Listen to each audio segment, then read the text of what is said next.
All right, ready? Testing, 1, 2, 3, testing, 1, 2, 3. Okay.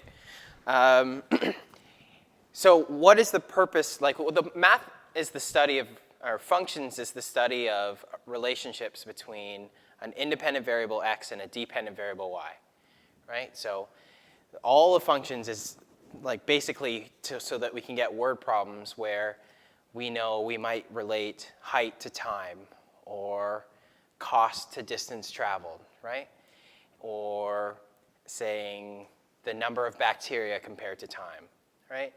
And then between those relationships, there are often patterns that arise. So for example, in grade 9, you learn about linear functions, okay? In grade 10, you learn about quadratic functions, such as the path of a ball, right? Or revenue for a business, right? That's like the revenue problems in grade 10.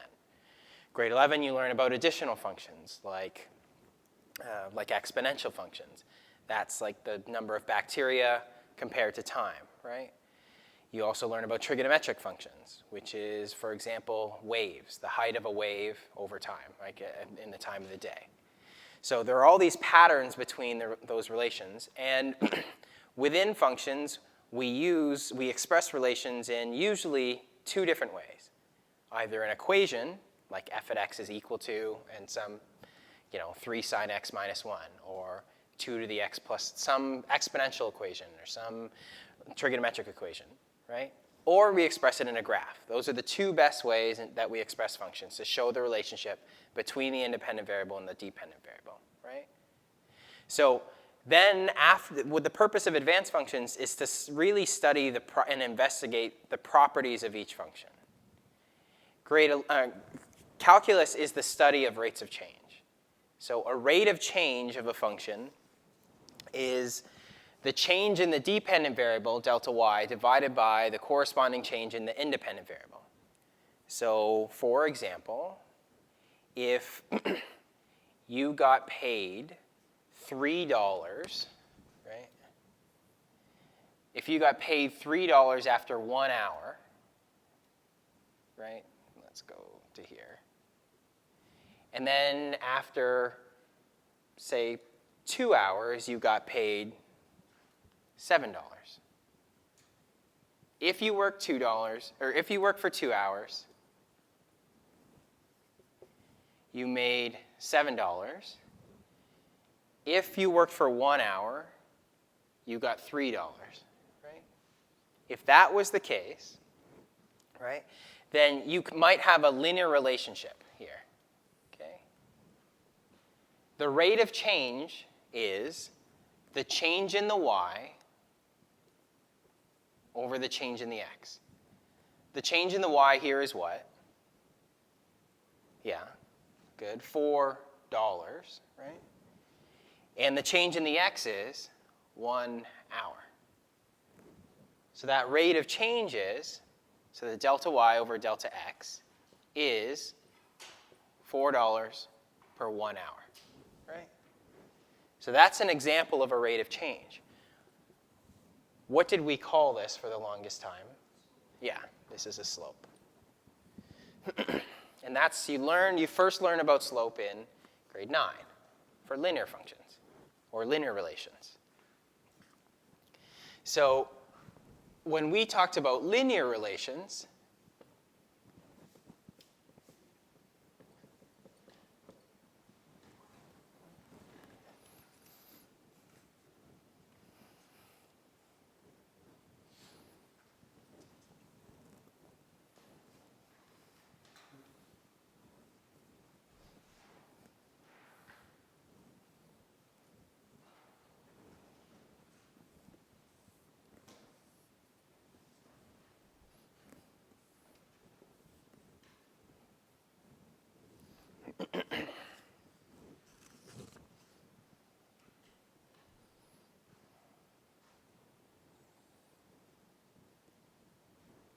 okay?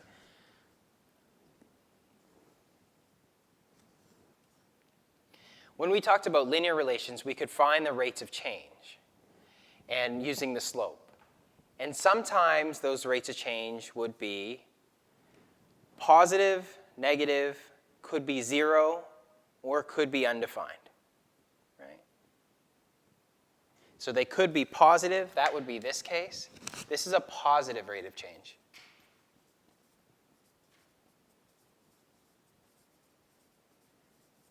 This is a negative rate of change.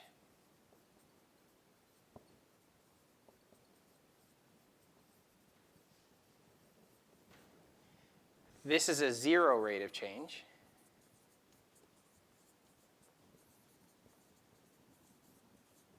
And this is an undefined rate of change.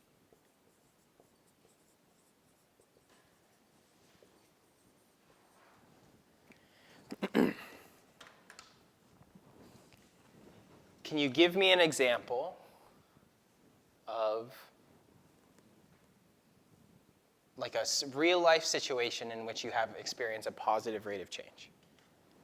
Like what would be your dependent variable and what would be your independent variable?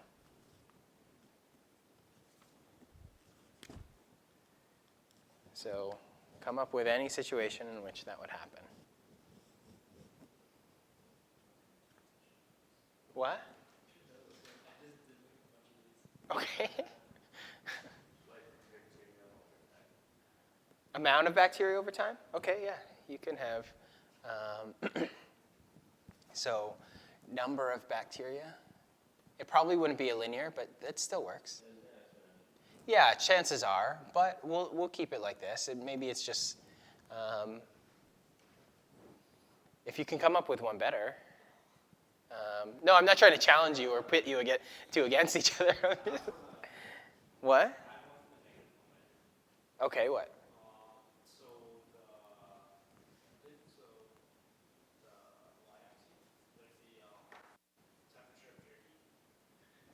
Okay, yeah. Temperature of turkey, okay. It's entertaining to me that now everybody's going to have temperature of turkey on their page.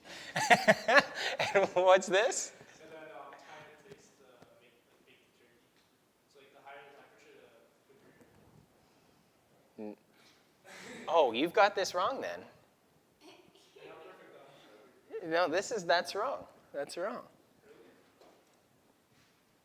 Because does the temperature depend on the time, or does the time depend on the temperature? Right. So this should be the temperature of the oven, not the turkey. And this is the cooking time.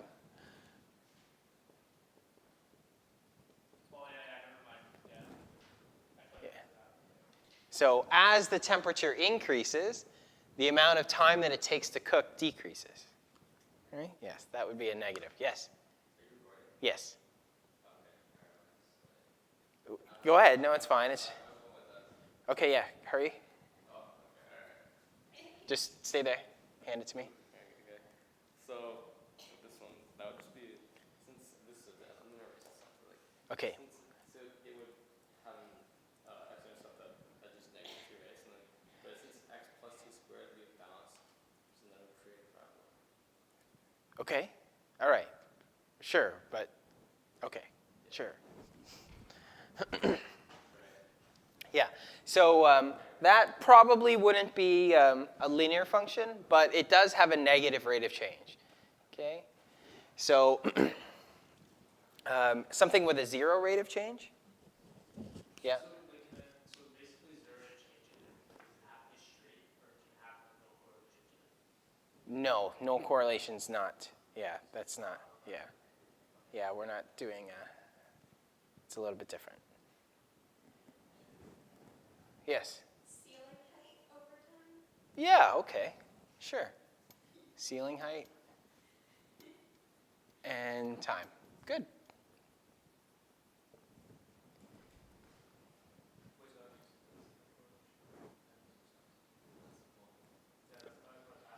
Yeah, but it's not the same as saying that there's no correlation between the two. It's just saying that it's not changing. Yeah. In the cases that you've described, everything for a linear relation has a constant rate of change.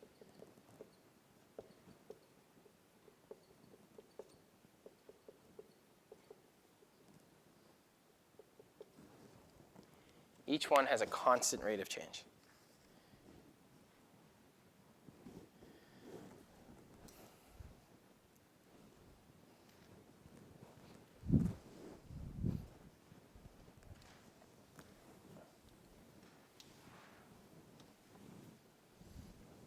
All right, I'm gonna describe a situation on here, and I want you to draw it on your page.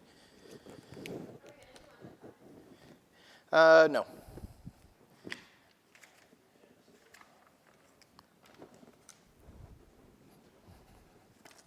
Oh, damn, what's on the page?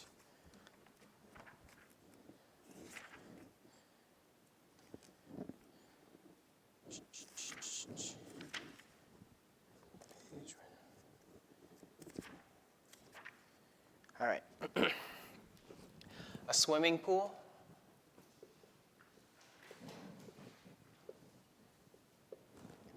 is 50 meters long. Some guy named Kami swims from one end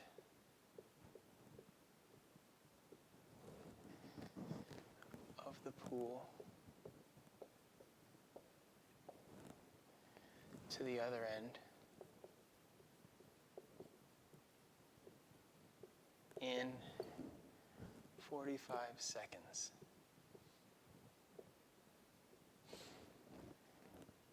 He rests for 10 seconds.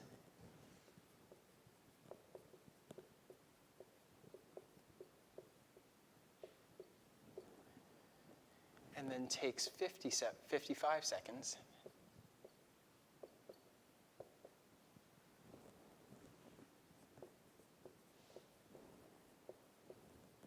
to swim back to the starting point.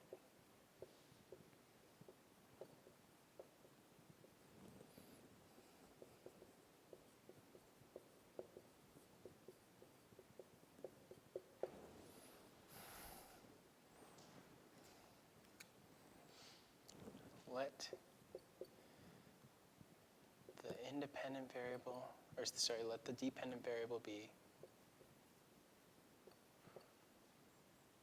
dependent variable delta D, or let's just say D, represent the distance from the starting point.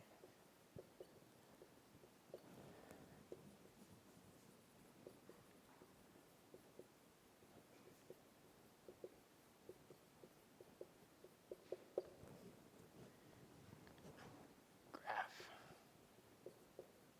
this relation.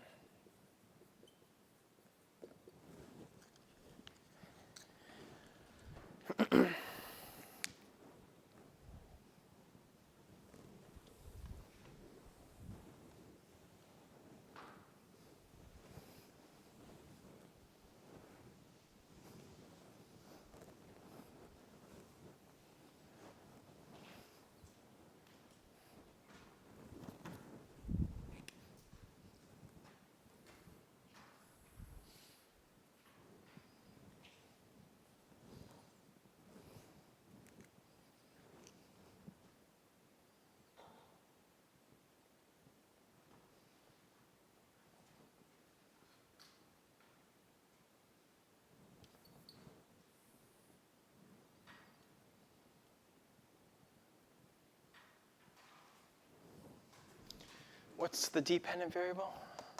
And what's the independent variable going to represent? And what's the units on it each? Yeah, so we'll say that this is D in meters. And this is going to be good.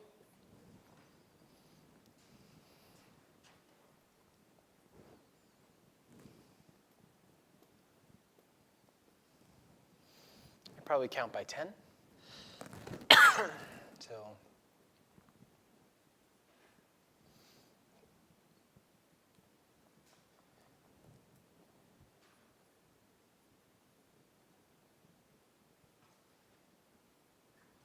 So keep in mind when you're drawing these,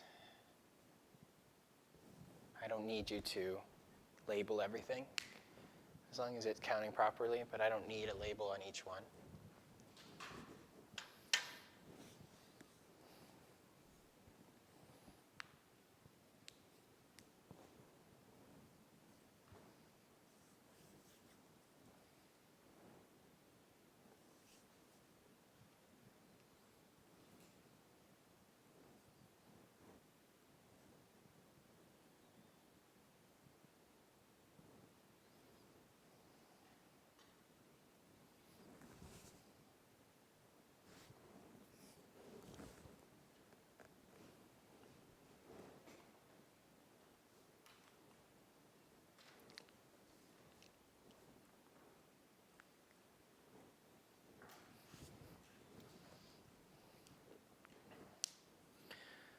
What's the first order pair you'd probably put down? Yeah. That wouldn't be mine, but I can do that. 45 and 50 is one. I would have done one before that. Yeah.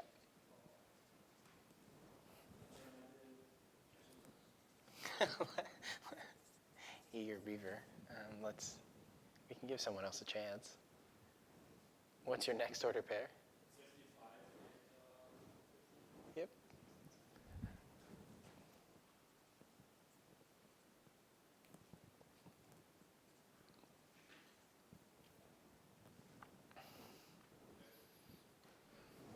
And what's your next order pair?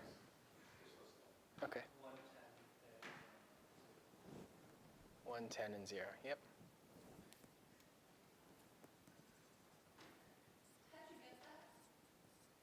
you get that? Which one? 110 and 0? Because he takes an extra 55 seconds to come back. So we're doing 55 plus 55. Yeah. Gives you this.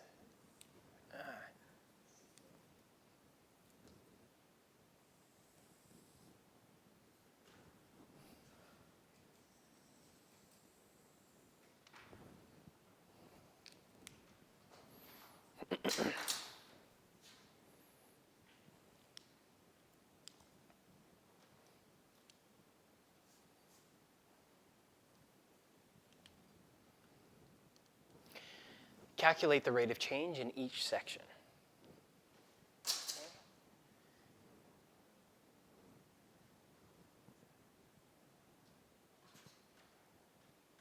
So we'll label this M, M1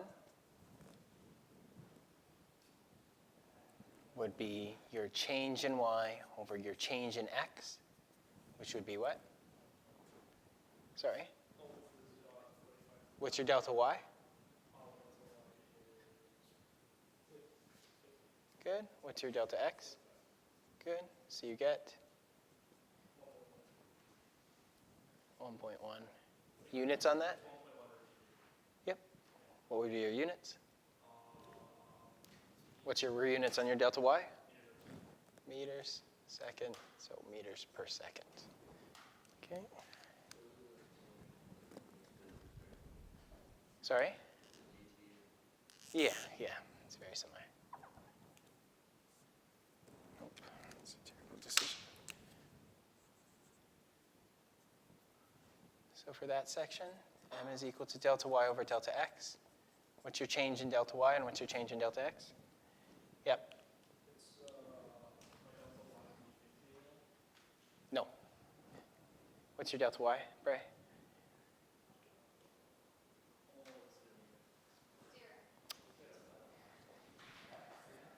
0 meters. It does not change. Over what's your delta X? 10. Seconds. So you get 0 meters per second there. Yes, Lucas.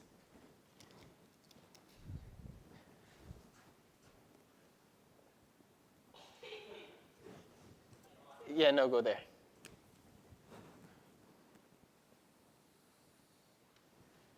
That's a terrible color.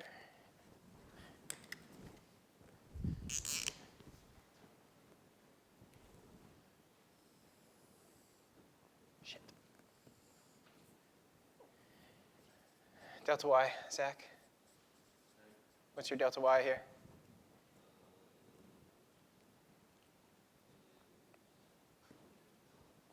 Mm-mm. Mm-mm. Close. Anyone? It's not 50. No. No.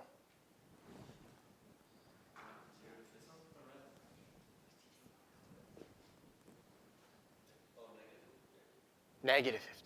Very good. It's going down, right? This should have a negative rate of change. What's the other way to calculate delta y? What does delta y really mean? What does delta mean? Yes, but formula-wise. y2 minus y1. What's your y2? What's your y1? 0 minus 50 is negative 50 meters over, what's your delta x? 55 seconds. Gives you?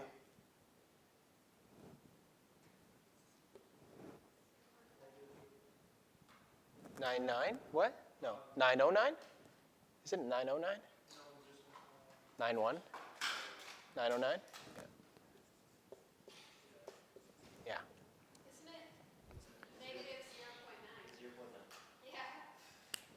Negative 0.9. 909. 50 over 55, y'all? 90, that's a bar, there's a bar over top. Yeah, so 90909. 90909090. Yes. Yes. This doesn't factor in, I don't have to include it. No. So it's just, I don't have to include it, right? Yeah, it doesn't have anything from it. Alright, so Yes, sorry. what do I write when it says for positive? Can't say no. You're supposed to. You're what's what? What does positive mean? I don't know, but can I spell like no or like? Yeah, never. Sorry. Yeah, Bray just said that. How do you not hear that you've one of 4 people in the class say something? Yes, what? No, I'm just, great. Okay, so yes. Rates of change in this case, we have a specific name for distance over time. What is the rates of change in this case? So this is M3. What do we call this rate of change? That's a special name? Yeah. What do you call delta D over delta T? Slope. No. Velocity or speed. So M in this case is velocity or speed.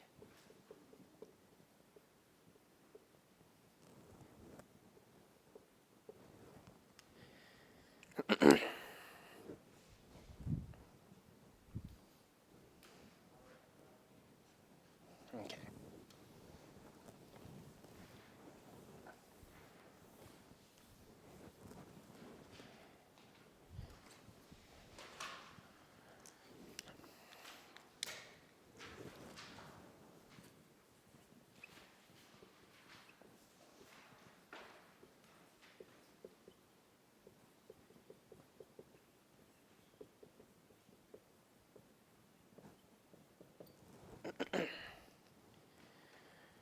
Rates of change are not always constant.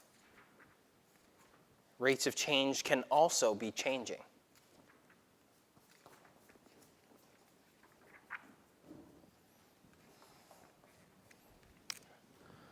For example, if I give you the time, or I'll write that.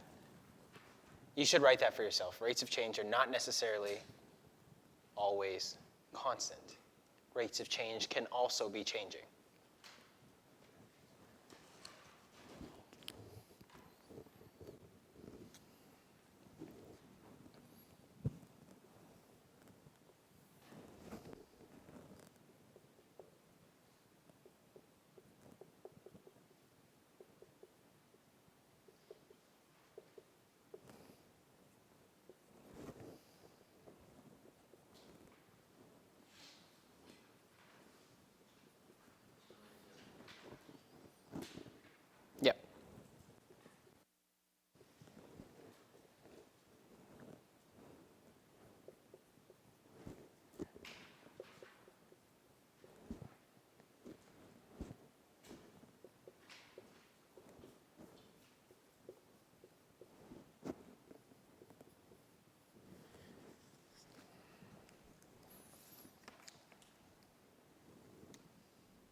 number of bacteria changing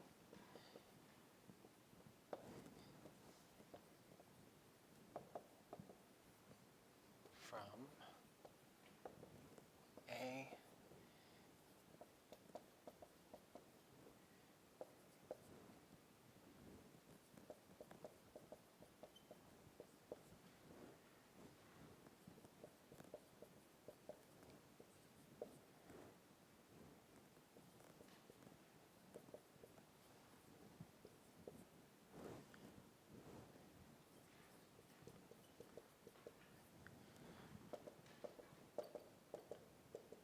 Would we use like 2x1? Yep. Arash, do this one. Ahmed, do this one. Bray. Zach. Do this one, 6 to 8, and then I'll do this one.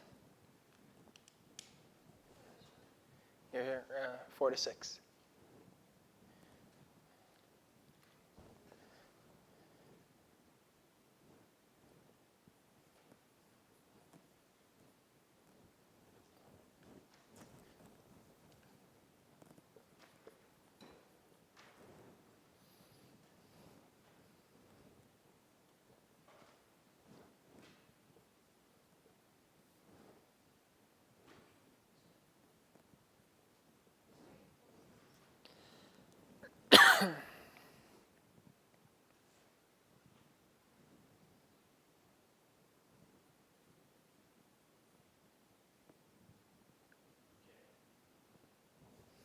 Just hold on.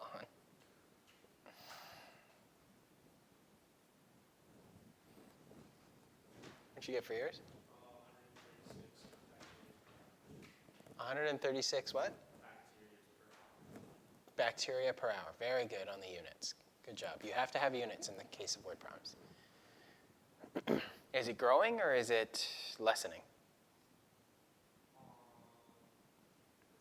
Yeah, how can you tell from here whether it's growing or not? Good. How can you tell from here? How do you know that it's growing by that and not decreasing by that?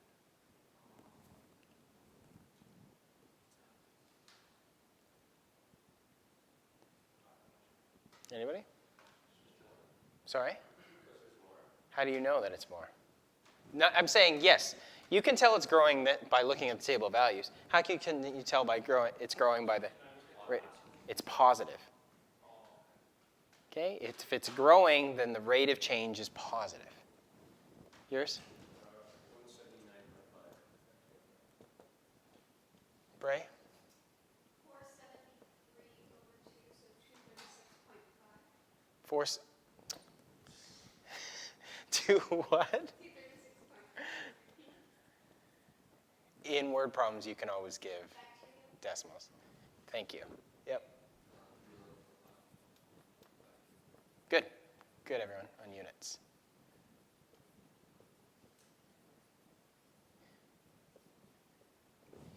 You three write the tests and rates of change.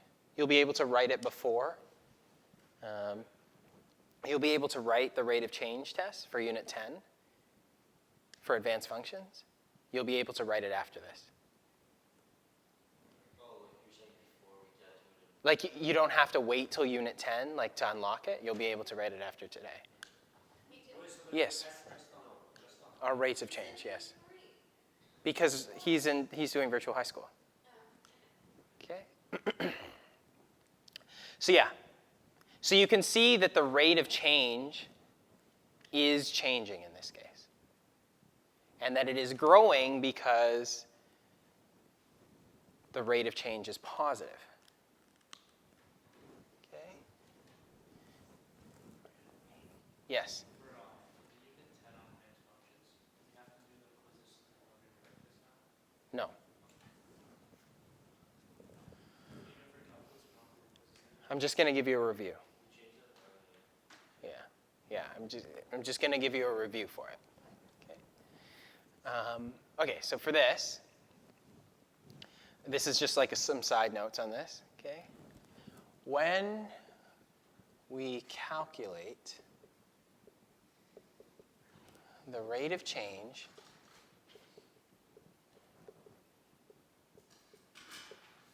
over a period of time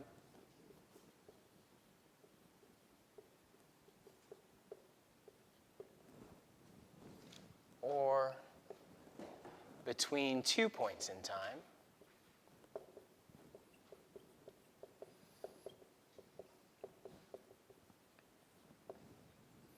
we say that we are calculating or finding the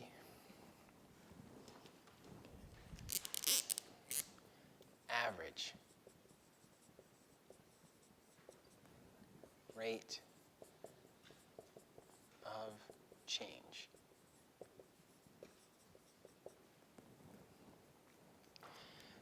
Which I call AROC.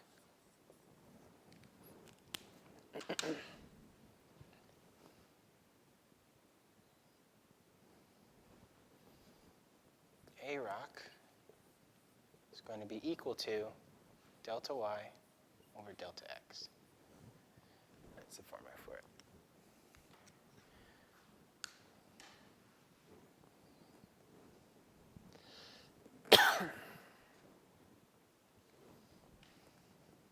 Has everyone got this?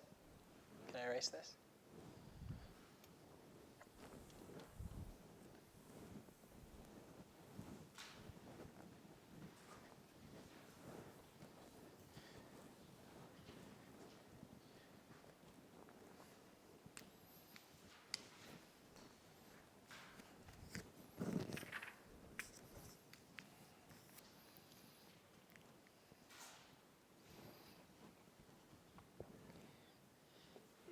Andrew drains. What? Okay, Andrea. Drains the water from a hot tub.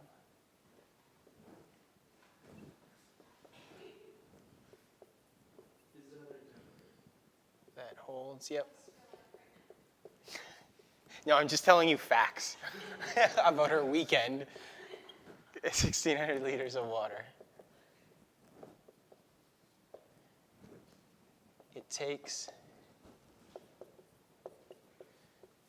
2 hours to drain completely.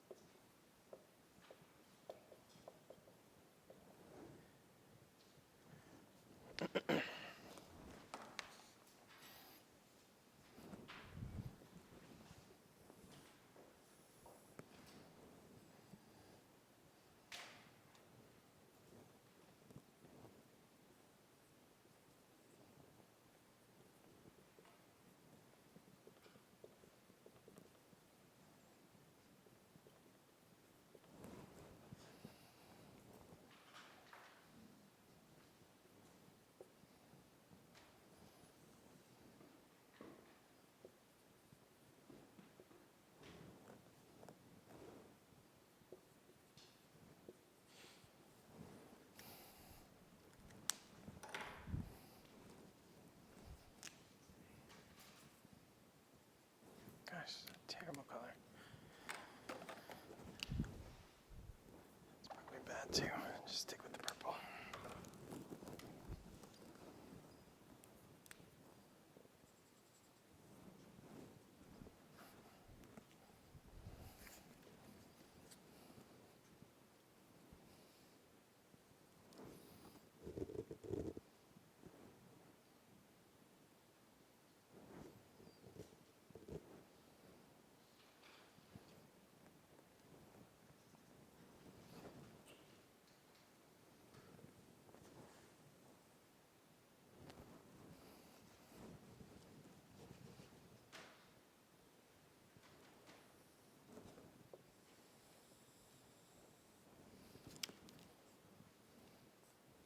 What would you say that order pair is?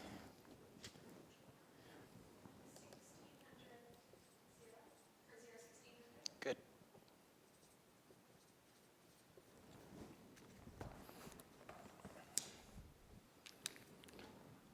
What is this y-axis representing? Yes, what do you call that? No. Volume, very good, very good. Volume. This ordered pair is what? 120, very good. This one's supposed to be 30 and 900. Or 30 and 900. And this one's supposed to be 60 and 400. And this one's 90 and 100.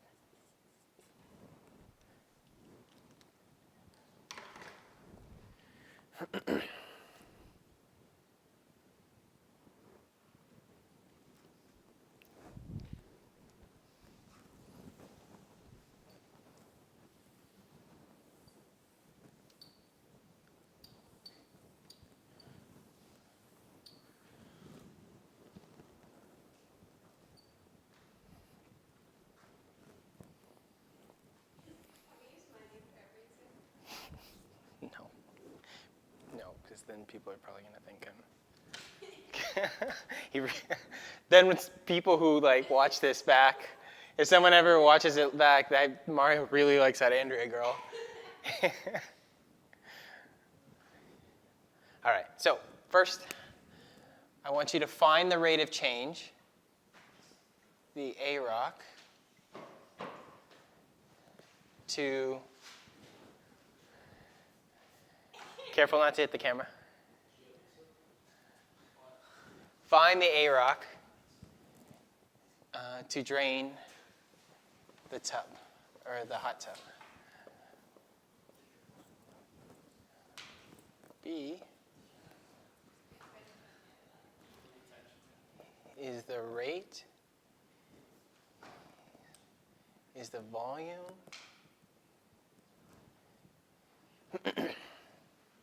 decreasing or increasing?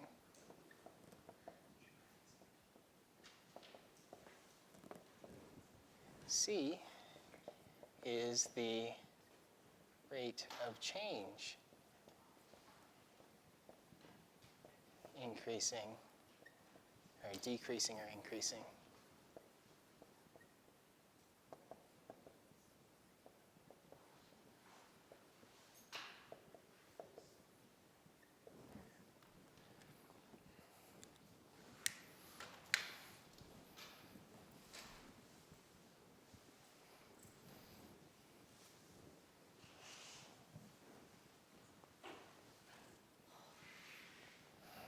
Don't.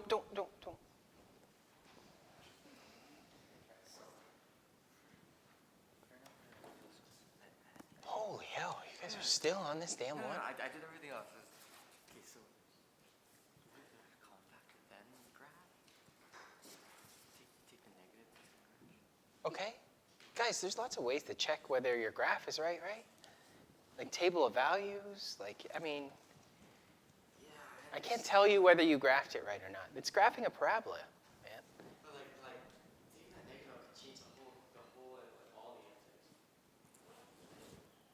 the answers. Not if you do it properly. All right.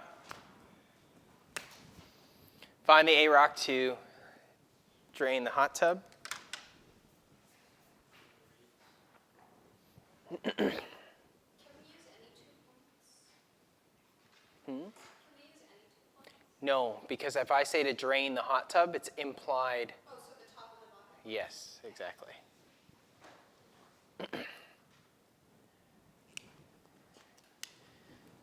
So AROC equals your delta y over your delta x.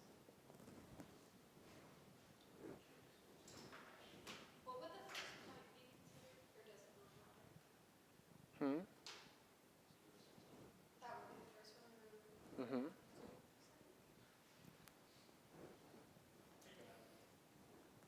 Good job.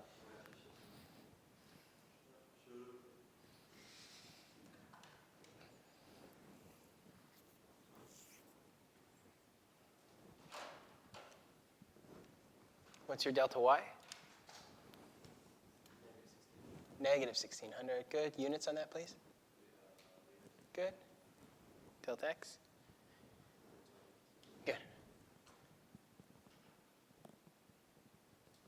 Which is? Negative 1.3 liters per minute. Good. Isn't it negative 13? Is it? 13.3? Yep, yep.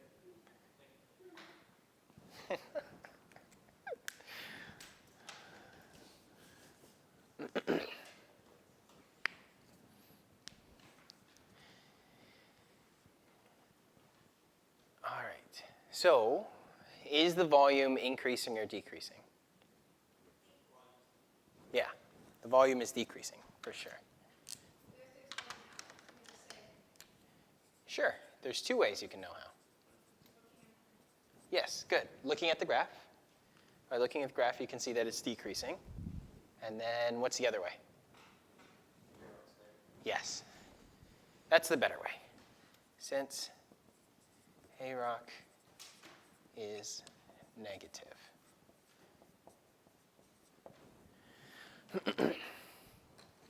Is the rate of change decreasing or increasing? Okay, vote. So you think it's decreasing. What do you think? Do you think the rates of change are? It is decreasing. Okay, your vote? decreasing. Okay, your vote?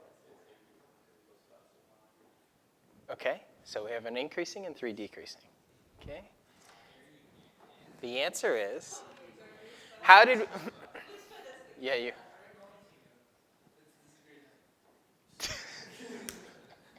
Yeah, so do you think that it's increasing or decreasing here? Okay, so how did we, yeah, don't worry about it. So before, when we were calculating whether the rates of change were increasing or decreasing, you found many rates of change, right, over intervals. So you found the rate of change here, you found the rate of change here, you found the rate of change like over intervals. So the rate of change here, here, here, here, is it decreasing or is it increasing? Decreasing because they're all going to be negative. That's not a reason. Between like the y-ups. Yeah. What happens is your slope was pretty high here, right? Your slope here, still pretty high, but here it's shallowing out. Your average rates of change in each of the sections are going to change. So the A rock over this one is going to be, you go down by 700 over 30, right? So that's going to be negative 20, come on, Mark, negative 23.3 liters per minute. Then here, in this section, you go down by 500 after 30. So that's about negative 16.7 liters per minute. Here, you go down by 300 over 30, so negative 10 liters per minute. And over these last 30 minutes, okay, you're changing by negative 100 over 30 minutes.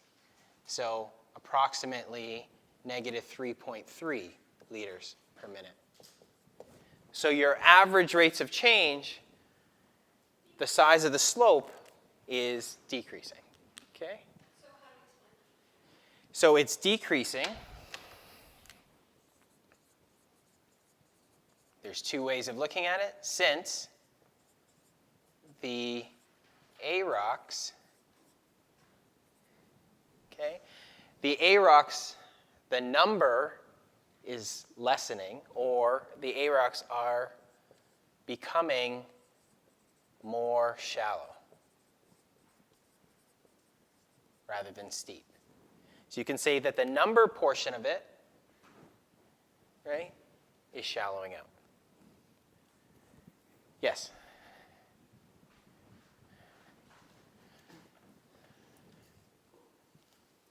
Is that correct form or no? As a, Yeah, but you're missing a key part of it. Oh. No. There are keywords to that. Keywords to that. Got it?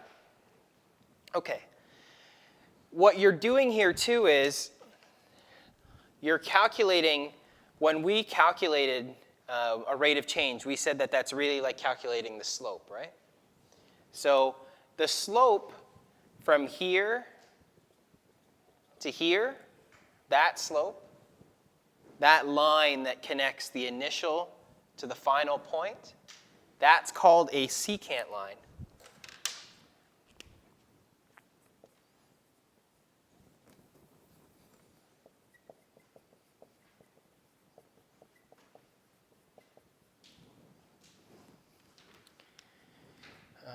What's there now?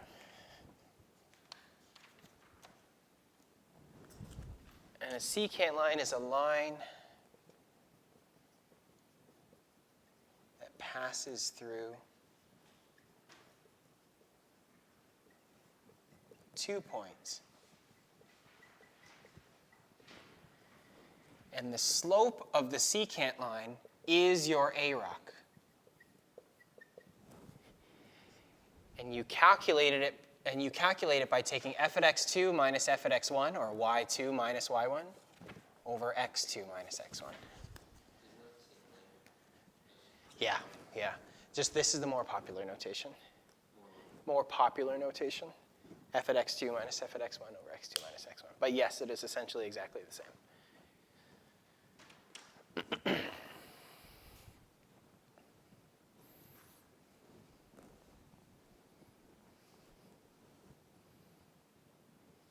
Cool?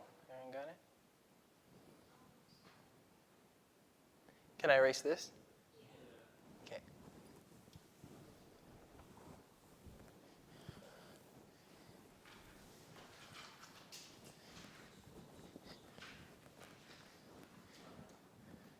Yep, sounds good. You can come listen if you want. This is Unit 10 for you. Otherwise, you can go home. Sounds good.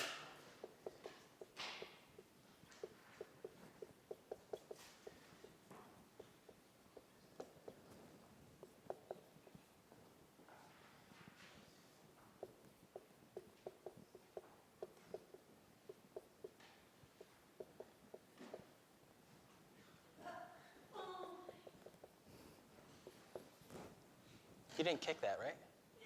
Okay. Good? What's wrong? Oh. Find the equation of the secant line for f at x is equal to x squared from x is equal to -1 to x is equal to 2. What? You're not done? I'm sorry. I haven't done it. Well, he has the video too. But I can leave it. It's fine.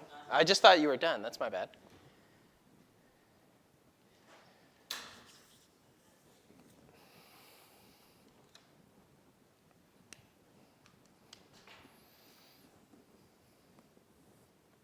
If I was to graph this, what's the shape of this? It's Parabola, yes. It's a parabola. It's a standard parabola that's got a vertex of 0, 0. Yeah, and you follow a 1, 1, 2, 4 step pattern. 1, 1, 2, 4 step pattern.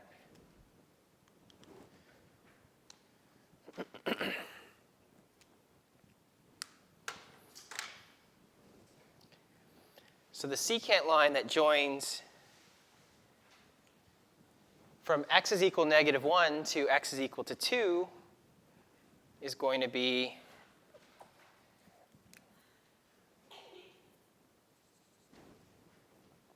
don't kick that.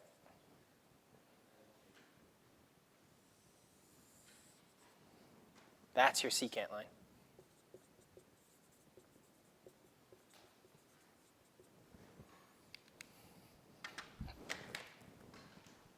Are you done? Okay, put it on the desk. Ooh, good call. Don't walk in front of it. Don't kick it. Do not kick it.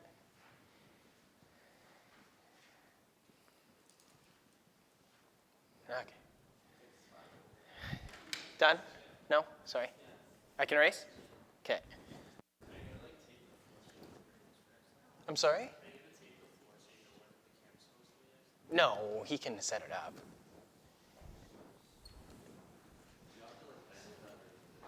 We try to do as much as we can so we don't have to.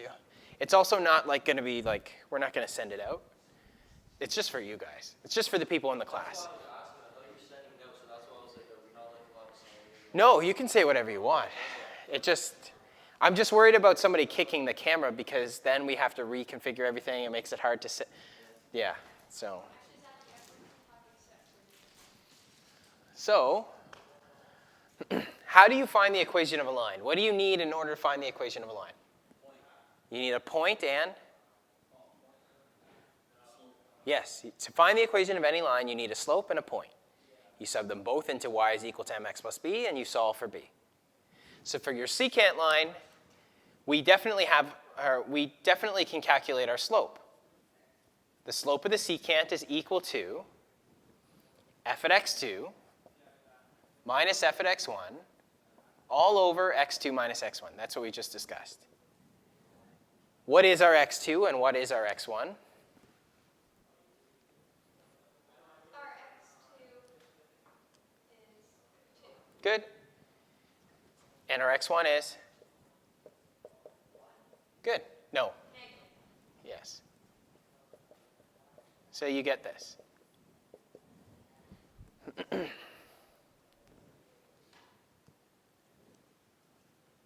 f's don't technically mean anything. It does mean something. It means do what? No, it means sub 2 into the function. Right? F at 2 means 2 goes in for here. Right? So you get 4 minus 1 over, since f at 2 equals 2 squared, bye guys, 4, f at negative 1 equals negative 1 squared, which is 1, then you get this.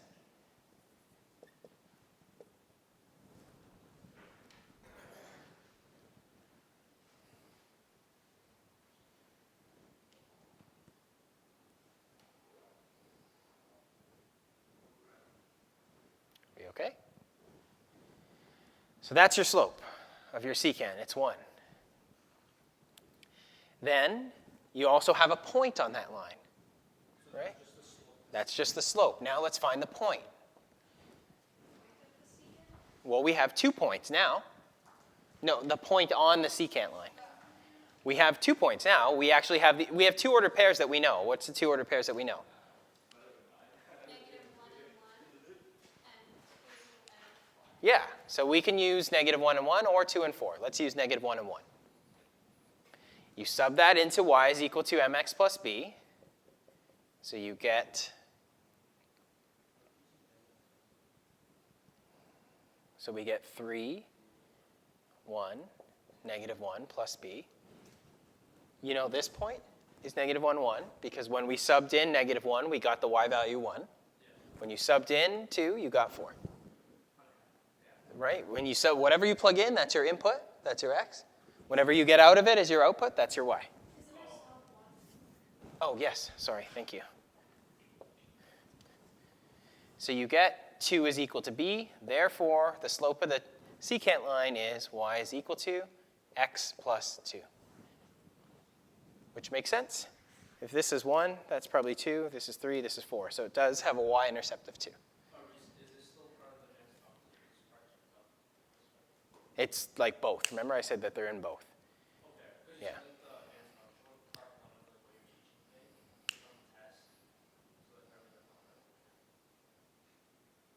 And no, I split it so that the advanced functions one's a little bit easier. Wait, so we have to write 2 different tests? Yes. Yeah. It's easier for you that way because then the unit 10 test is like a really easy test. Yeah. This is still on unit 10, yeah. When I'm done. No, like when I'm done. I'm doing unit 10. I already uploaded the videos to the beginning part. Like it's mostly, there's not a lot that I'm teaching from calculus right now. Also, today's Yeah. Yeah. all good. And how long are you going to be? It's supposed to be until 9. So are you taking till 9? Yes, for sure. Yes. Yeah. A chem test, I know. All right, ready? So that's the secant line. Everyone's got that done? Everyone's done? Can I erase? Okay. Yep. Okay.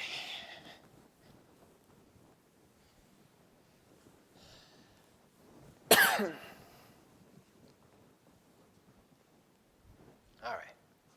So next is, let's talk about average versus instantaneous rates of change. Average versus instantaneous rates of change.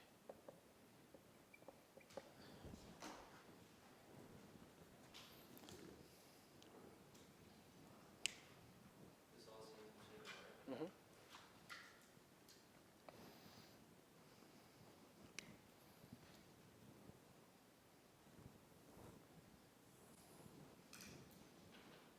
You don't have to draw this yet.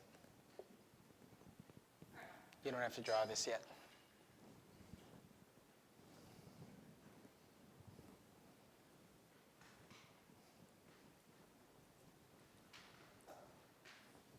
Okay. Just waiting for it.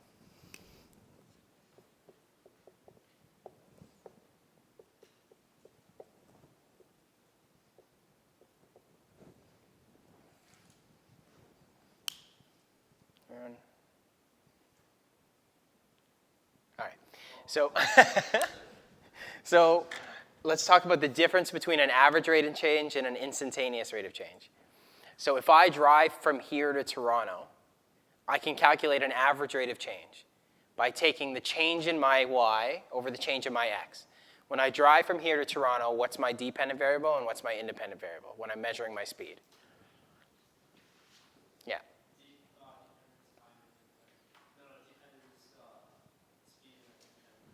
Kilometers per hour.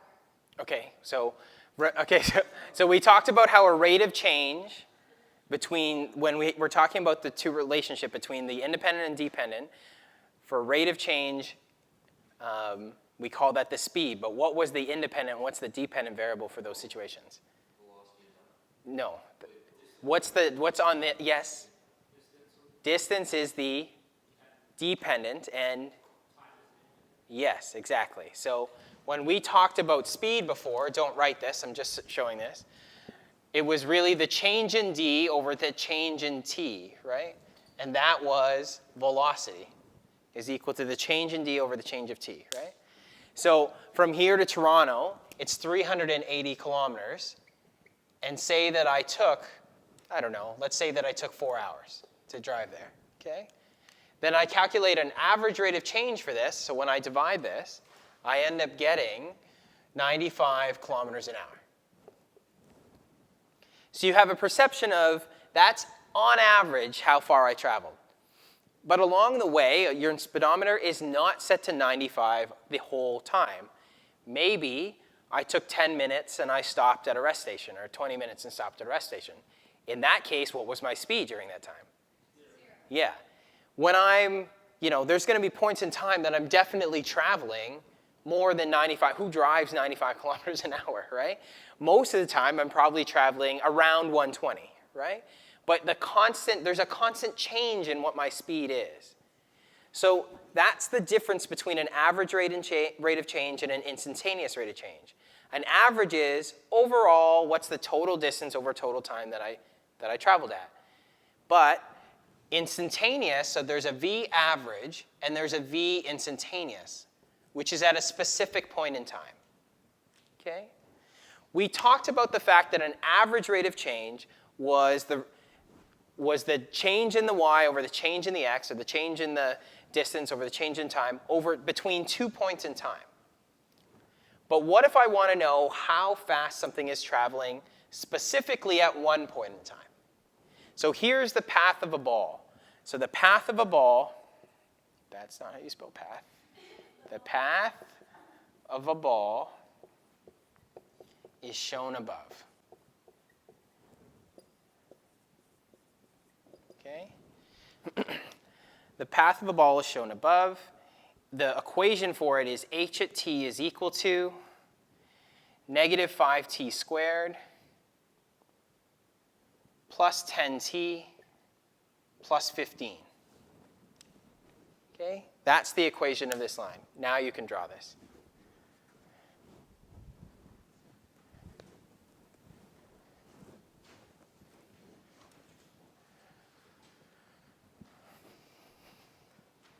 We get a bunch of ordered pairs from this.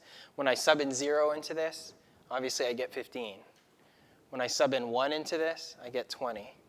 If I sub 2 into this, I get negative 20 here, plus 20, so 15 again.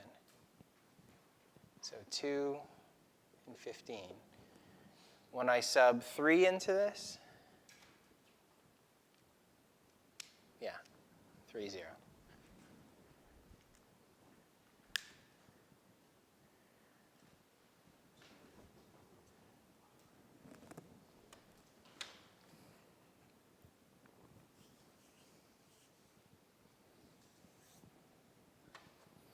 So this is the h height in meters, and this is the time in seconds.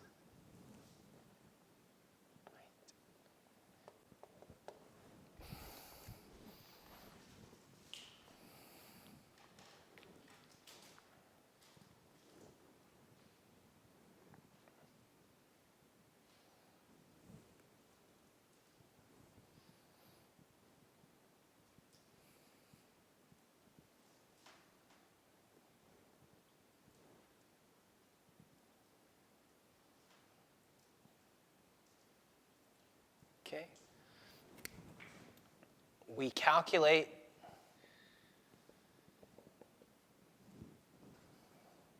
an A-rock using the slope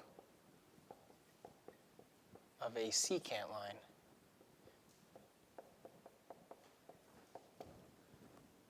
We calculate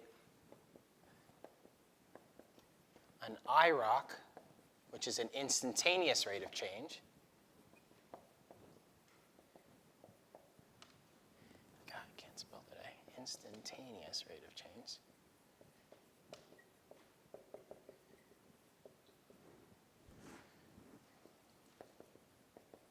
Using,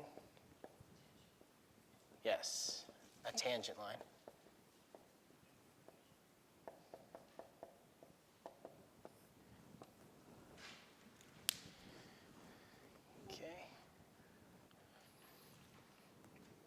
So we calculate an A-rock using the slope of a secant line.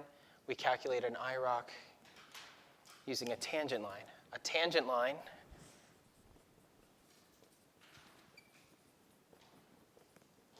is a line that passes through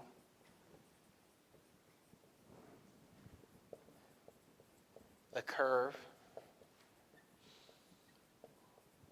only once. It skims the line.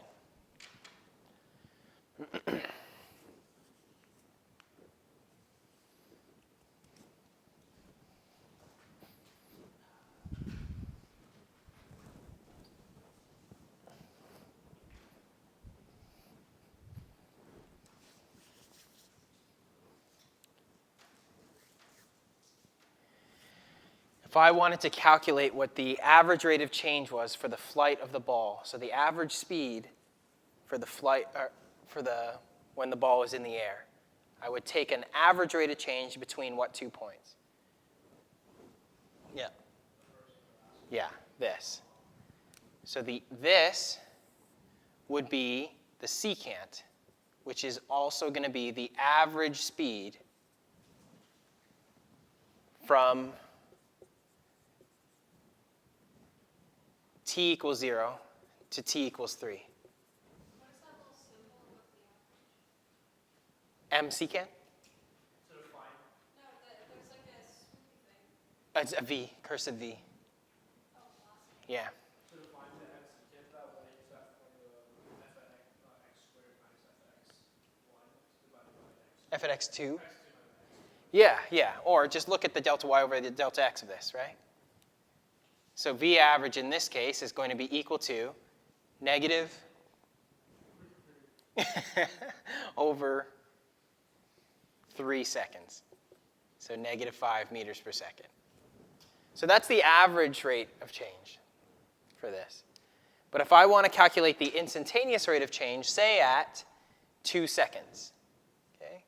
So I want to calculate the average rate of change at 2 seconds. Then what you do is you draw a tangent line here. And the tangent line will go like this. Is that supposed to be straight? Yes. Sorry. I shouldn't have done it on an angle.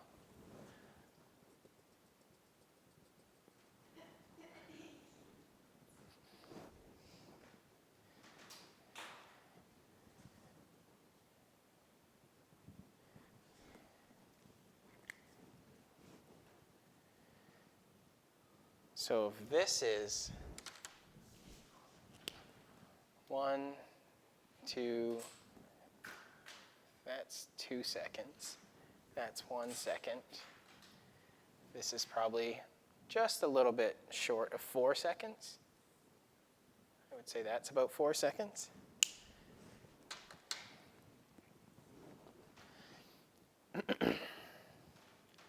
So if I wanted to know how fast this was traveling specifically at 2 seconds, okay, then I would calculate the slope of the tangent line that I drew.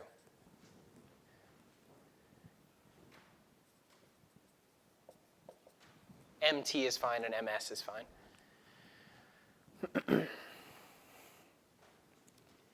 Give me an idea of the tangent here, like what would be your delta y over delta x? How much is it? We can take what 2 points? Could we take 15 and, Yeah, I would take 215. yeah, and I don't want to say 3 and 0. Here I would say, Like what I on like an actual question, what I have a graph that has the numbers on it, so it shows what it actually is. sorry, what? Like I would on an actual question, I have a graph that would show me like what the numbers would have. Yeah. Well, kind of, right? The problem is that your tangent lines, everybody's going to draw them slightly differently. So it's really an approximation. So like when I mark, I give like I just, So could I say like, so you just say 4 or no? I wouldn't say 4, no. I would probably say like if this is 3, I was going to say 3.7, 3.75. Yeah, you're right. No, you can't do too many. Because if you tip it too much, aren't you going to cross through more than once? Like if you go too much like this, then you're crossing through this way, right? So like I tried to draw it so that it is only going to cross through once. So I would say that your change in y is negative 15 meters, right? Because I chose this point and chose this point.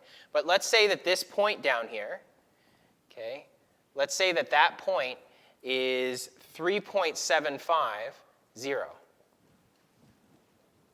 Then your delta y is negative 15, and your,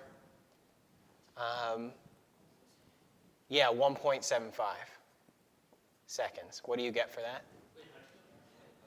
From 2 to 3.75, right, is your delta x. So when you type that in, what do you get? Negative 8.57. Yeah.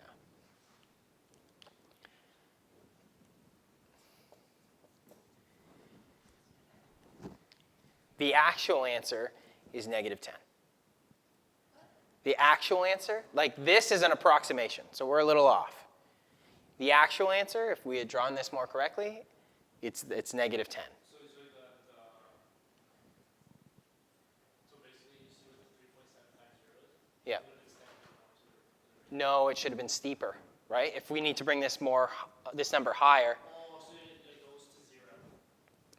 it goes to 0. it should have been a 3.5, to be honest. Like this should have been 3.5 for this, to get the exact. But this is just an approximation. That's the problem. What I'm trying to teach you is that there's a huge problem with doing it this way. Because everybody's has different answers. Yes, and it's wildly inaccurate. So how do we what? Calculus. That's the purpose of calculus. All of calculus is to be able to calculate the slope. The entire thing that we study is to be able to calculate the slopes of tangent lines accurately. Wait, calculus is all like formulas. We don't have to do all the like. Yes, it's all formulas. Oh man. No, that's the study of calculus. Like, it's going to take a while. We got a lot more to go before you learn how to actually do it. I hate drawing and all that bullshit. On the test, what you do is there's one more thing that I have to teach you, and then we're done. Okay, so like on the test, if I have if the answers aren't like say it was off, That's right, yes. you have to carry just look at how we processed it. Yes. Okay? All right. So you're gonna give us like a margin of error. Yes. Yes. So, like, the things that are going to be on your test, on your Unit 10 test, not you two, the guys in advanced functions, it's like, calculate the IROC and AROC if I give you ordered pairs. Calculate the IROC or AROC if I give you a graph. Calculate the IROC or AROC if I give you an equation, like f at x is equal to x squared. You're going to get, there's a question with graphing. I'm going to give you a story, and you have to graph the story. Okay? I have it on the thing. Like, you'll be able just to click test 10 and see what's on it. Yeah. Okay. Yes. Yeah, we can take a 2-minute break. Go. All right. This is good? You're done? I can copy? Erase?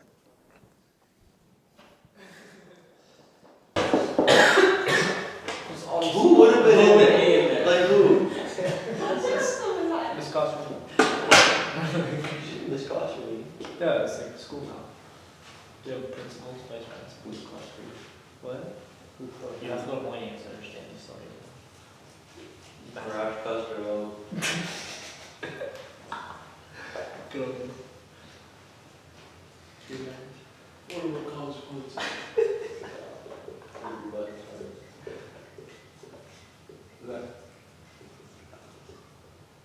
You got yourself suspended.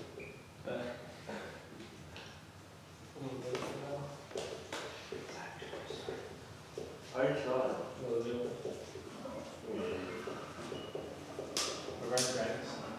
You're trying to do some tricks. What? Hunter's tricks. Like dragons. Oh, you asshole. I was trying to do this. No, it doesn't show this. Wait, can you hear, like, if we load the video, did you, like, hear our conversation? Yes. You Can you crop that part out? No. That's so much work. I'm not going through that. From Miss Costerine? I mean, Who's like, gonna this is see not it? being Who's broadcast. gonna see it? Just You know, only maybe if one of the teachers see it, they're gonna start the video an hour and 45 minutes. What kind of creature is into the hour and 45th minute? Wait, what? Besides, it can't pick it up. Most of the stuff you can Not only only. that, like, what is she gonna do to you if you're like talking to her about Miss Costerine? No, what you're talking about, I'm worried about you. I don't care. What is she gonna do? Beat the shit out of you. She probably will. Yeah. Like, do. You would. So you're still thinking of me? What? Mr. Paul It's the 50. I actually don't know what you're talking about. The lady you hit in the parking lot? At school? Nobody hit. I didn't. Nothing No. at school. At Tim's parking lot, you like hit like a poor person and like you didn't even like A lady that Or a makes guy. things, why are you making up shit? And then he told the cops to like not like do anything about it. That's terrible. Ready? All right. Just follow along with me for this. For a little bit. Oh, don't copy? Pardon? No, don't copy this.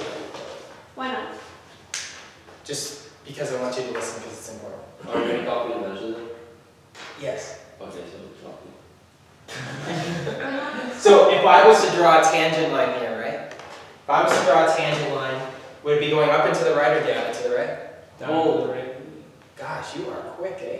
How'd So you know is that? this like think? I know, about I this. know. If I was to draw a tangent line at this point, would it go up and to the right or down and to the right? Up and to the right. Oh yeah, sure. Oh yeah. So this would be like this would be my tangent line, right? Wait, why would it? This is like physics. Because I gotta like skim the Oh, graph, because it right? has to hit that one. So wait, I have a question. Yes. So what if that dot was like, say on that side? Yes. Now, Yes.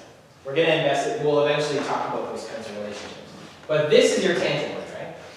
Okay, now watch. An average rate of change is between 2 points. An average rate of change is between 2 points. So what if I was to calculate my average rate of change here with this point?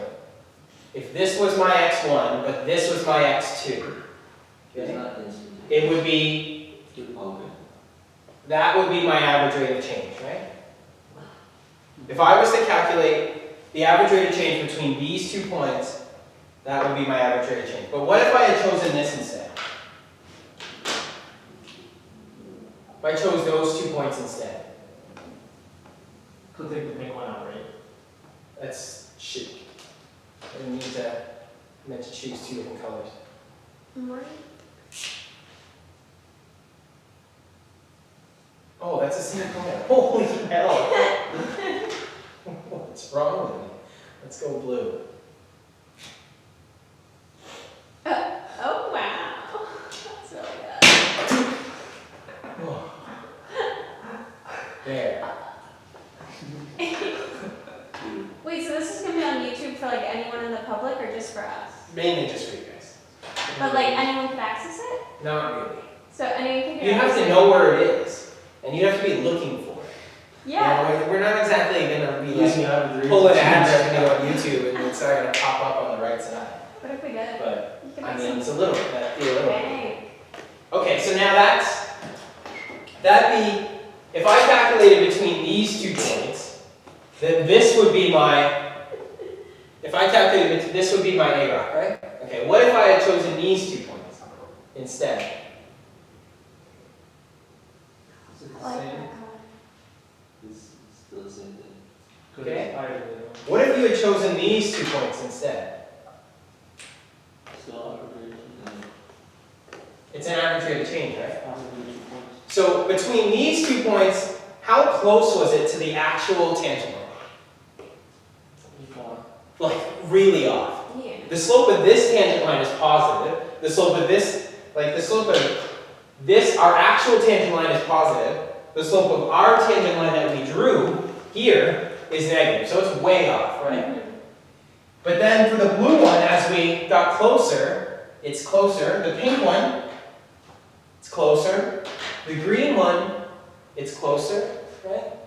So what happens is you can actually approximate your instantaneous rate of change by choosing another point, using an A rock, but making sure that the point is really, really close to that. Is that not probably worse than guessing on the tangent line? No, because in tangent lines you have to draw. But now we can do this. But if you have a scale. The slope of the secant, right, is f at x2 minus f at x1 all over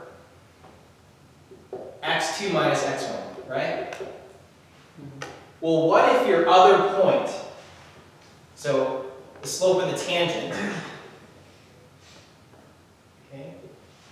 What if your other point was x plus 0.001?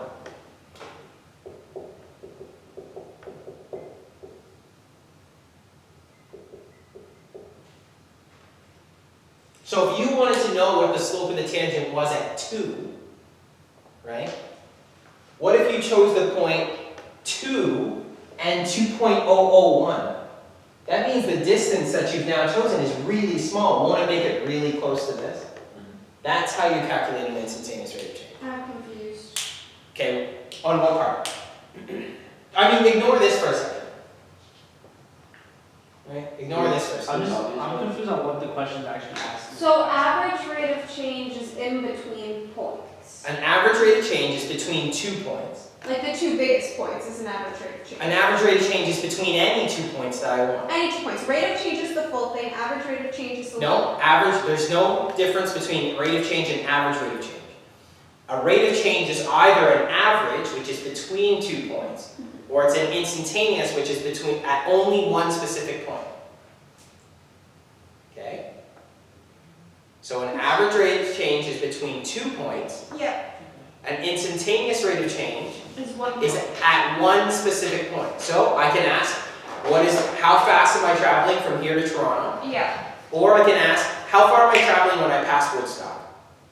And Woodstock would be the point. The specific spot. And then how would I find that? So what I'm saying is, the purple one is our actual... Oh, that's why I'm keeping x2 minus x1 over x2 minus x1.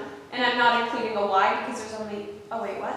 Okay, so the purple line, to calculate an instantaneous rate of change, you technically have to draw a tangent line and calculate the slope of that tangent. So what's my... So my tangent is the colorful lines? Is the purple line. What is Because my... at this specific point in time, Yeah. I drew a purple tangent that skims the graph once. Yeah. And I said, well, the only way, before I started talking about this, the So only now way to calculate... I find the second point from my tangent line. So what I'm showing you is that look at the slope between 2 points in time instead of one specific point in time. So my second point can be anything? I'm showing you that look at as you make the second point closer and The closer, more accurate. the closer it actually gets to your tangent. So that if you made the space in between super, super small, won't that just be your tangent line anyway? Oh, yeah. Because if it's getting closer and closer with every time I shrink this, So right? I just use my tangent line. I don't need all those other colorful lines. Right. So Right. then how do I calculate my instantaneous rate of change if I only have 1 point? Oh, well, yeah, that's this format. Okay, so watch. Can I erase this? Oh, I didn't copy it. I mean, you Do don't. we need the yeah. I didn't really care about Oh, this. okay. Watch this. Oh, I copied it. That's fine. You can copy it. Erase it.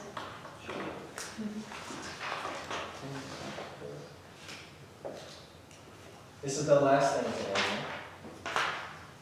Do we copy this one? Just wait. She said this is the last thing. Maybe. What are we gonna do next hour?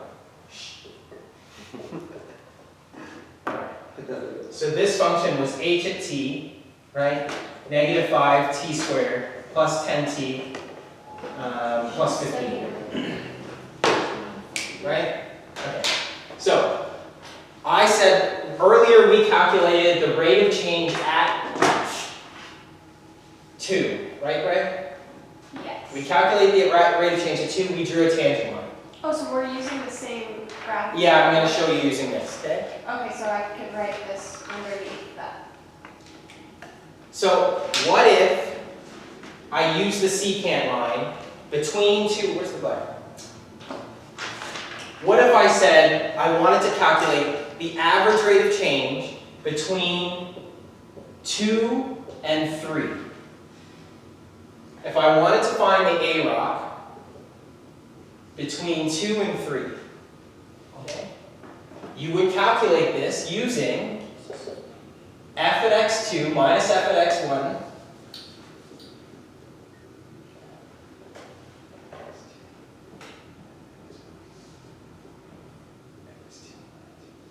so this would be f at 3 minus f at 2 over 3 minus 2. Yes? When you're doing the AROC for that, is it like for that purple line to connect that? So that's 3, 0. I mean, that's one example. That's one example. And like it would just be a straight line inside the. From here to here, Yes. A-Rock would have been yes, this line. So like, would I still have to use that formula, or could I just use y straight line? Well, no, I guess, if you have the order pairs. Okay. That's not gonna, you're never gonna want to graph things to figure things out. You probably Yeah. just want to use the equation. If I know how to order. Yes. Okay. So, okay, Bray. Right now, I'm calculating the average rate of change from here to here. Right? That's obviously, is that less? Guys, is this going to be less, like, less or more than the actual answer? Yeah, I guess. This is like, if this is negative 10, this is like negative what? No. No. That's why I was wondering when you said less, what you actually mean. It's like negative 12 because it becomes more steep. Right? Well, let's calculate. F of 3 is what? Yeah. F of 2 is what?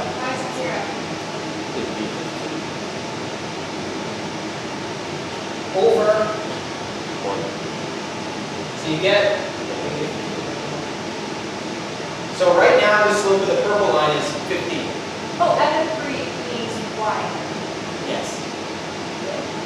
What if I had chosen this instead? That's the interval. So it's going to be f at 2.5 minus f at 2 all over 2.5 minus 2. Tell me what the answer to that is. So f at 2.5, somebody else to sub that in. Zach, you do this one. I want you to do between 2 and 2.1. Yeah. And then Ahmed, do this one.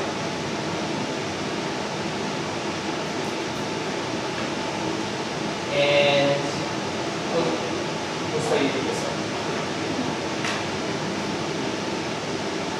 Which one was it?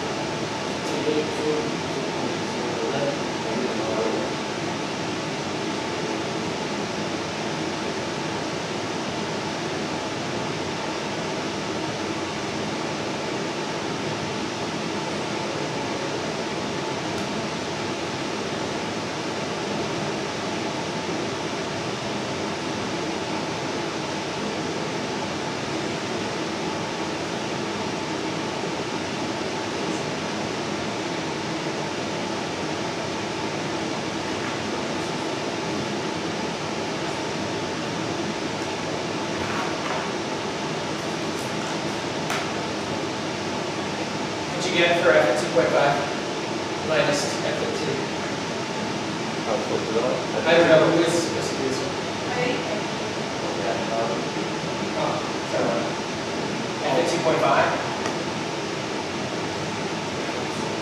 The other one is negative 10.5. This one? Negative 10.05. Anybody else got this?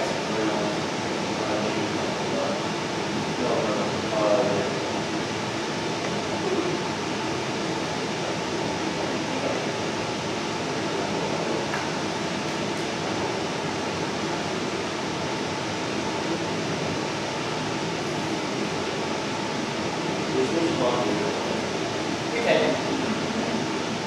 There, get this one.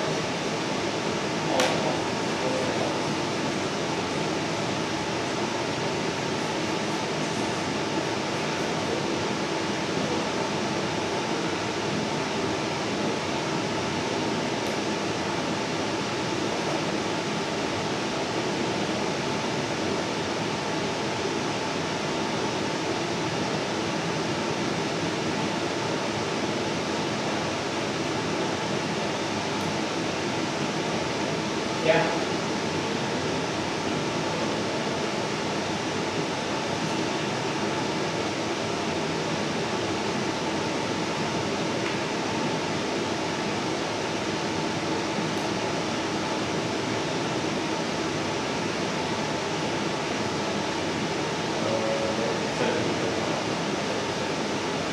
No, it should be smaller. 2.5 squared is 6.25 times that is 1.25 plus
Here I get negative 10.005. I'm confused as to how you find the problem. F at 2.5, you plug in. F at 2, you plug in. Then you subtract. Alright. So when I chose from 2 to 3, wait, right. Hello? Hi. Calculus class. Oh, is it the one I was in? Yeah. Is it recording? Yes. Okay. Oh, it's really weird. So, I thought you were coming in on Friday. I had an exam Friday, they told me a spreadsheet one, but I came by earlier and I saw that the lights were on, so I was like, okay, I'll just Sorry. come back tonight. And then I think people are still in, but it's okay, I'll be quiet. I'm not gonna talk. Just gotta be careful with the camera. Yeah, no, I'll hit it. Well, no, it's just, okay. So, when I did it from 2 to 3, that was calculating the average rate of change here. Yeah, Right? that's why I said. It was very off from what my actual tangent line is. Yeah. But if I shrink the 2 points, and instead of using 2 to 3, I use 2 to 2.5, the line that connects this gets closer to what the actual value is. Okay. Right? So if I choose these, now watch, if I choose these 2 points, the slope between that line, it's even closer to this. Okay. So if I shrink the distance between my 2 So the points, most accurate is the 2.001. yes. Okay. And then I'm subbing in those keys into the equation, and each one I put in. So whatever I get for f at 2.001, I sub in Yes. minus, and then I resub in 2. Yes. So you get this value. It gives you, this is an approximation. So now, when it's a small enough number, you can say, oh, well, what's the answer probably? It's probably negative 10. So the way to approximate an instantaneous rate of change is to use this formula. F at x plus 0.001. Keep in mind that I did it at 2, right? So that's why it's 2.001. Minus f at 2 over, the bottom will always be 0.001. So this is how you calculate an instantaneous rate of change. So this is the formula for IROC. And this is the formula for AROC.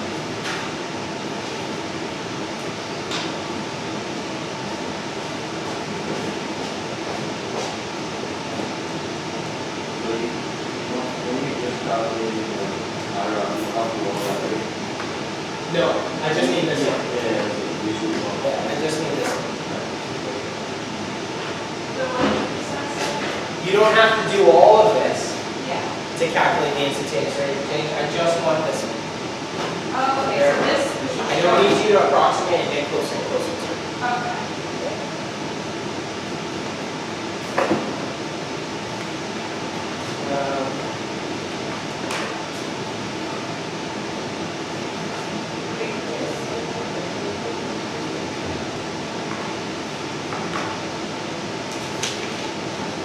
So review of today, we discussed average versus instantaneous rates of change, and then I taught you how to draw secant lines, draw tangent lines, find the equation of secant lines, and find the equation of tangent lines, and how to use an average rate of change to calculate an instantaneous rate of change.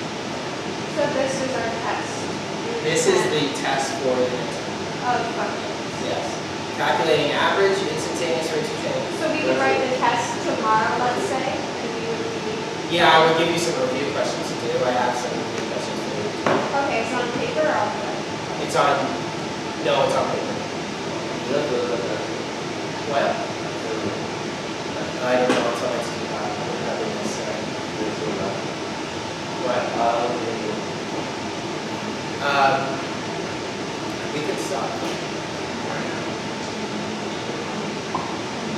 You gotta be shitting me.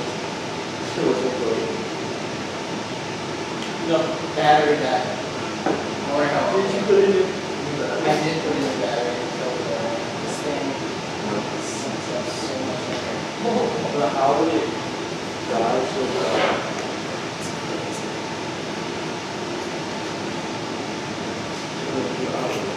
That side, you didn't put f of x equals. Yeah, I got bored writing f of x here. So. Oh, okay, so we don't have to. Yeah. No, well, technically you're supposed to. I'm just, sorry, I didn't say that. But, okay, let's go. So, remember. I got something. All right, so remember that I just want to say for the camera that a limit answers what a function approaches without actually arriving at it, okay? Without actually arriving at that point. And if it has a negative, then that means it's coming from the left. If you've got a plus exponent there, then that means it's coming from the right. And if you have no exponent, that means you're coming from the left and the right. And if the one from the left is not equal to the one from the right, the limit from the left is not equal to the limit from the right, the limit does not exist. Okay? All right, here we go. You want to try the first one? So limit asks, what is the function, what is the y value approaching when the x is approaching, in this case, what? Oh, -4. -4 from the left. So, what you do is you hop on the function and get close to -4 from the left. So x is equal to -4 from the left. So you jump onto the function and you say, I'm going to get close to -4. So -4 is here. As you get close to this, what does the y value get near to? To 3. Yes. The answer to this is 3. No. That's What? sick. Wait, can I see that again?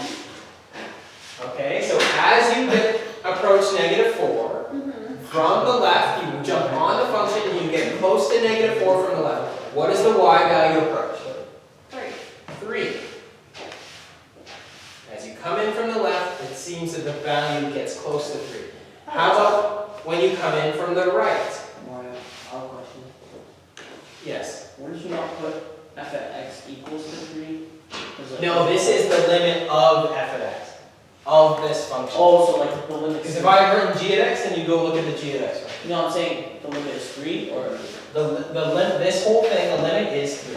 Okay, so, well, f at x doesn't equal 3, right? We use 4. Right? So wouldn't it be like. No, the limit is 3. The limit doesn't answer what it actually is, it says what it's nearing. Okay, because you're right, f at x equals 2? No, I didn't say f at -4. That's when you're arriving at it. Oh, okay. Okay? Yeah. So, if I take the limit as x approaches -4 from the right, you jump onto the function and you get really close to -4 from the right. Also 3. It is also 3. Okay? This means as x approaches -4 from both sides, Still. which you do by finding the limit as x approaches -4 from the left. What was it? 3. What was it from the right? 3. So then from both sides, which is what this means, 3. it's 3. If it wasn't the same number, the limit does not exist. Oh. But then, what is f at -4? So if you actually arrive at the function, what is it? It's 1. Wait, why? Because at -4, where is the ordered pair? Where is the function actually existing? Oh, because we're just looking at At that 1. full dot? The dot, the solid dot. The answer to this is 1. Okay? What? What if they actually like review the equation on the graph? They can draw the graph. Oh yeah, this is graphically. But then you'll learn how to do it algebraically, which is I've already made videos. Oh, So for like -2 it doesn't exist, right? For which? -2 doesn't. So like you're trying to do this one? I'm saying it doesn't exist? No. Right? This one? Yes, it exists. Look at 2. Okay, so now that you know this, once you try Well, I this, was looking at positive 1. Wait, so this one, it's approaching -2 from the left. yeah, why don't you write the answers? You guys should try it. There? Wait, where's, I was looking at positive 1. Try and do a couple more. where's the Is it -2 one? one? It's the last one. I think it's 1. It's 1. So I'll see if I hear. Hello.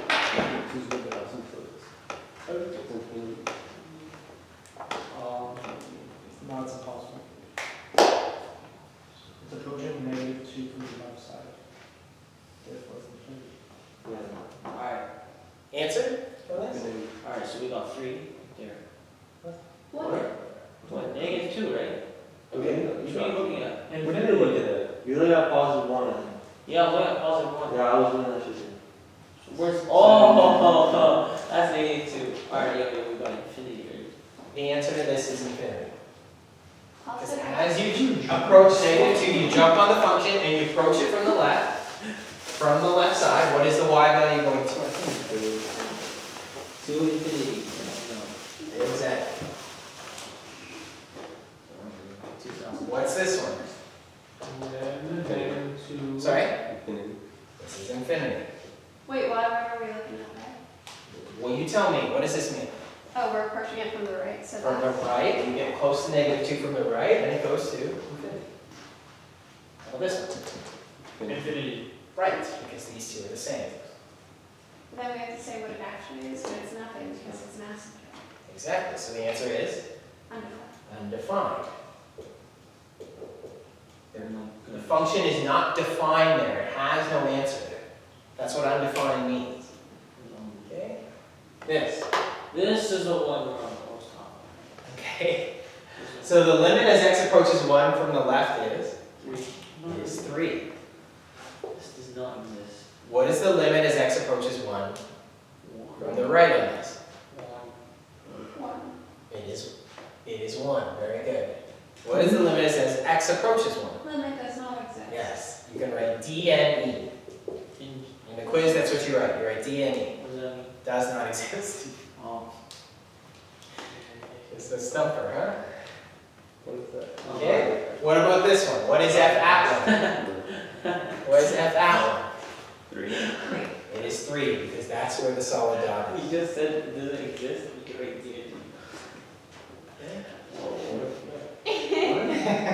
He said it does not exist, and then he was like, you can write DNA though. And I was like, what does DNA stand for? Zach doesn't get it. Oh, you don't get it. Doesn't matter. It's not Laurentian Laurier, but it was pretty bad. Yeah, I like the way you said it. Oh my god, Moosebud, did you No.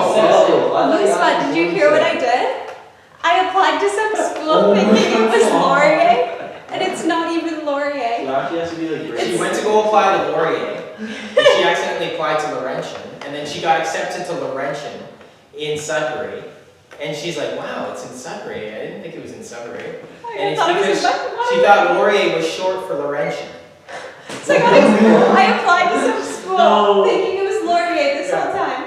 That's No. all. It was short. You actually have to true. Like, thank God she doesn't want to go to Laurier. Mario, remember that day I was here for 3 hours doing my university applications and I was like, it's not that hard. Yeah. Clearly it is. Yeah. Yeah. What's the answer to this one? The limit is x approaches 2. Huh? Didn't take that. Because I didn't want to make a mistake and here we are. What's this one? The limit is x approaches 2? Oh. Oh my god, listen to this. Negative infinity. 0. It is 0. How? Because the limit as x approaches 2. 0. Plays on the And then Armand was, he's like, I applied. Right, what's this one? The limit as x approaches 0. What is the limit as x approaches 0? Negative infinity. No. 4. What? Where are we looking? You tell me. What is the limit as x approaches 0 means? Are we looking at the That's asymptote? No. The limit as x approaches 0. That means get close to x is equal to 0. That was a song. Where is x is equal to 0? Is it that circle line right there? This is x is equal to 0. Oh! Right? Like this is x is equal to 1. We This is should x is have equal done to 2. that. Are you with me on this? Yeah. So as x approaches 0, what does the y value go to? 4. Yes, the answer is 4. I mean, sure, you can remember. Answer on this one, Rash. The limit as x approaches 7 from the left is what? 1.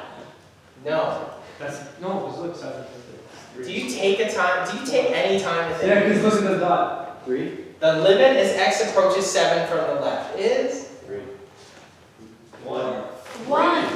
Rash was wrong. What are you There's doing? 3 different dots. And what does it mean? Alright. It's What does it mean? As it comes in from the left, you have to ride the function in from the left. Try to make route. You don't Okay, I get it. What's the process? Zach, from the right. 7 from the right. -2? Good. Wait, why? You tell me. Because we're looking at the one, the open circle down there. You come in to 7 from the right side. You answer what the y value is. Musba. There you go, 7? Oh, does not exist. D and E. That, yeah. Hey, what does D and E stand for? Bray, F at 7. Do not have. It's fine. Answer the question. F at 7. 1. Good. Oh, Ahmed. The limit as x approaches infinity. 0. Yes, because x approaches infinity means as, that's end behaviors from advanced functions unit 4. So as you come in towards infinity from, like towards the right, as the function goes all the way right, what y value is it getting near to? It's getting really close to 0. There must be a horizontal asymptote there. Okay? So this is 0. The limit as x approaches negative infinity. Who wants it? infinity. It is, it's infinity. Yes. Because as the function goes all the way left, what does the y value do? Goes infinity. Yeah, that's graph limits. Wait, can you explain the one before that? The negative one? As I go all the way right, what's the y value getting close to? 0. Oh, okay. Because it's getting close to this. Okay? Alright, that's graph